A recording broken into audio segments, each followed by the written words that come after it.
Perkenalkan, kami dari kelompok 3 ingin menjelaskan dengan PDB per kapita. Nama Perkenalkan, saya Sama Inwo, NIM 156.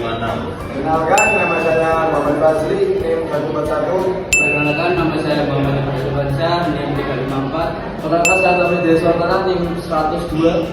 Perkenalkan, nama saya Nisha Putri, NIM 246.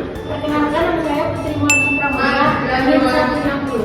Perkenalkan, saya Adi Nurul dengan Putri NIM 346.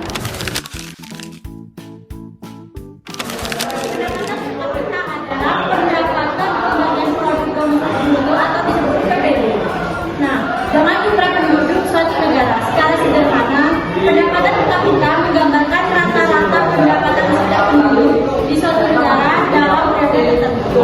Namun, perlu diingat, pendapatan per kapita tidak selalu menjadikan kesejahteraan, karena angka ini merupakan rata-rata dan belum memperhitungkan kesenjangan pendapatan. Oke, jadi ada dua jenis pendapatan per kapita, yaitu pendapatan per kapita nominal dan juga pendapatan per kapita real. Jadi apa sih pendapatan per kapita nominal itu? Jadi pendapatan per kapita nominal adalah menggunakan nilai PBB berdasarkan harga yang berlaku di tahun tersebut tanpa memperhitungkan inflasi.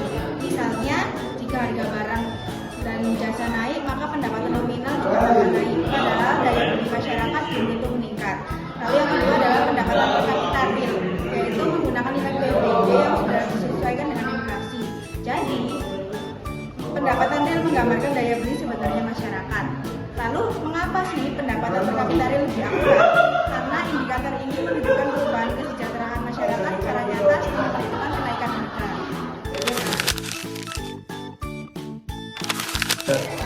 Berikut data PDB dan juga penduduk Indonesia selama 5 tahun terakhir.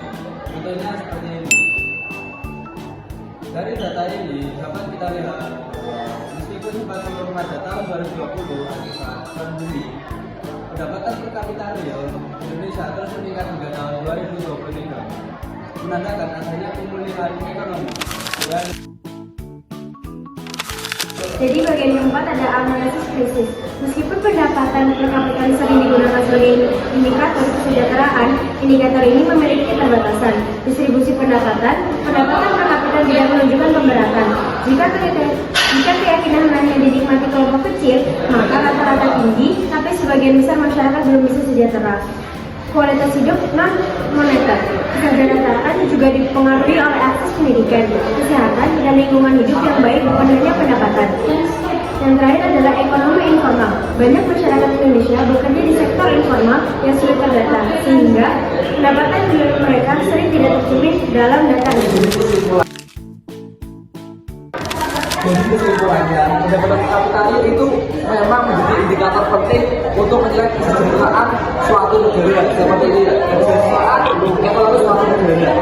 Tetapi dia cukup untuk menggambarkan keseluruhan kualitas hidup masyarakatnya seperti itu. Karena itu penting bagi kita untuk melihat indikator lainnya seperti pendapatan dan kesejahteraan sosial. Oke, sekian dari kami.